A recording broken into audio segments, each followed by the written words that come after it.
পৰম শ্ৰদ্ধাৰ গণতন্ত্ৰৰ চতুৰ্থ স্তম্ভত নিয়োজিত সন্মানীয় সাংবাদিকসকল, পোনতে আজি বিশ্ব শিশু দিৱস। সেইবাবে মই পোনপ্ৰথমতে সকলো শিশুলৈ বিশ্ব শিশু দিৱসৰ আন্তৰিক কৃতজ্ঞতা জ্ঞাপন কৰিলোঁ।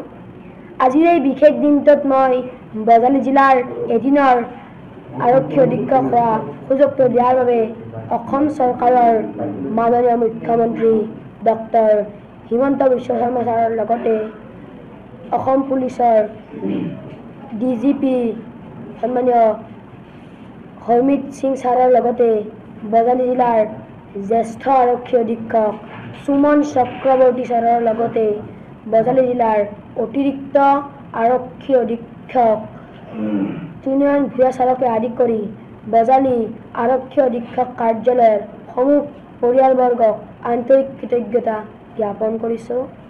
মই সৰুৰে পৰাই আৰক্ষী অধীক্ষক হোৱাৰ সপোনটো পূৰণ কৰিব পাৰিম নে নোৱাৰিম নাজানো, কিন্তু মনে প্ৰাণে চেষ্টা কৰিম।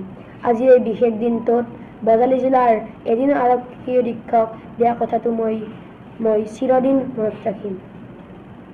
মোৰ জন্মক্ষণৰ লগত দেশ সেৱাৰ ভাৱ জড়িত হৈ আছে, কাৰণ মোৰ জন্ম 15 আগষ্টত। আশা কৰোঁ ঈশ্বৰে মোক এই ক্ষেত্ৰত আশীৰ্বাদ প্ৰদান কৰিব। বৰ্তমান অসমত শিশু অধিকাৰ হত্যা চলি আছে।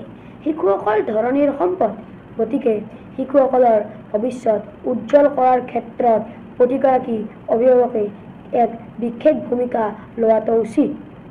বিশেষকৈ বাল্য বিবাহ, শিশু শ্ৰমিক, শিশু সৰবৰাহ আদি ক্ষেত্ৰত ৰোধ কৰাৰ ক্ষেত্ৰত চৰকাৰৰ প্ৰশাসনৰ লগতে প্ৰতিগৰাকী অভিভাৱকৰো এক বিশেষ দায়িত্ব থাকে।